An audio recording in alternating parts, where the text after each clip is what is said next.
কতগুলো কয়েলের কোম্পানি হয়েছে, এটা খেয়াল করছেন? মশারি তৈরি হয়েছে, স্প্রে তৈরি হয়েছে।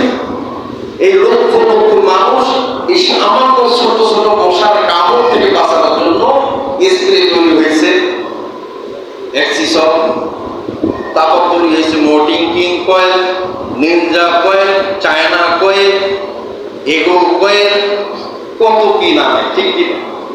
আর এই মানুষগুলোর রিজিকের ব্যবস্থা হয়েছে, এই মানুষগুলোই তো বানায় নাকি? আমরাই তো বানাই নাকি? কথা কয়। আবার এই মশারি তৈরি হয়েছে, তাহলে বলেন এই মশাটা বানানোর জন্য কি ভালো হয়েছে না খারাপ হয়েছে? কথা কয়। ভালো হয়েছে না খারাপ হয়েছে? তাহলে মশা খাইলেন কেন?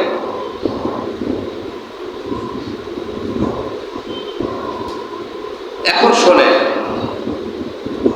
পৃথিবীর জমিনে আল্লাহ পাক যা কিছু তৈরি করেছে আমাদের কল্যাণের জন্য তৈরি করেছে, আলহামদুলিল্লাহ। ওই বেটা নমরুদ জানে না যে ইব্রাহিম আলাইহিস সালাম তাকে চরম শিক্ষা দেওয়ার জন্য আমার আল্লাহ নবী বানায়া পাঠাইছে। নমরুদ কিন্তু কখনো বুঝতে পারে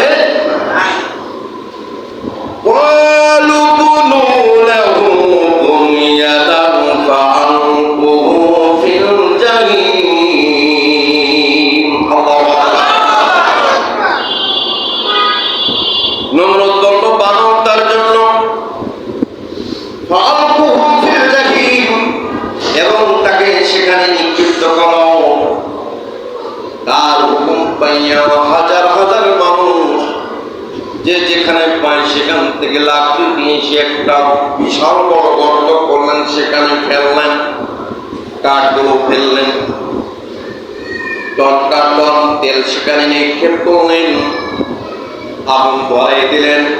ইব্রাহিম নবীকে বেঁধে রাখছেন, সেখানে একটা গাছ তৈরি করলেন, চরখাম।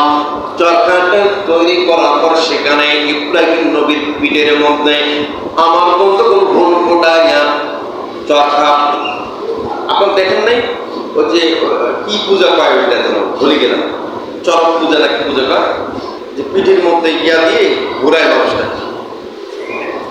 ইব্রাহিম নবীকে ঠিক ওই রকম করে নিক্ষিপ্ত করার জন্য ব্যবস্থাপনা করলেন আল্লাহ রাব্বুল আলামিনের পক্ষ থেকে। শত শত ৫,০০০ ফেরেশতা এসে সেই গাছটাকে ধরলেন। গাছটা আর নড়াতে পারেন না, ঘুরাতে পারেন না, জোরে বলুন আল্লাহু আকবার। ইব্রাহিম নবী তো নিজের ব্যক্তিগত কাজে তো ইব্রাহিম নবী নিজের ব্যক্তিগত কাজের জন্য তো নবীদের সাথে ফাইট করতেছে না, করতেছে কি ব্যক্তিগত কাজে না, কার কাজে? মিস্টার ইবলিস সে এসে সুন্দর করে কারাগারে বলে দিল, আপনারা যে ইব্রাহিম নবীকে অগ্নির মধ্যে নিক্ষিপ্ত করবেন, কিয়ামত হয়ে যাবে, কিয়ামত পর্যন্ত চেষ্টা করবে, ইব্রাহিম নবীকে ফেলতে পারবেন না। তখন বলা হলো কেন? কারণ কি?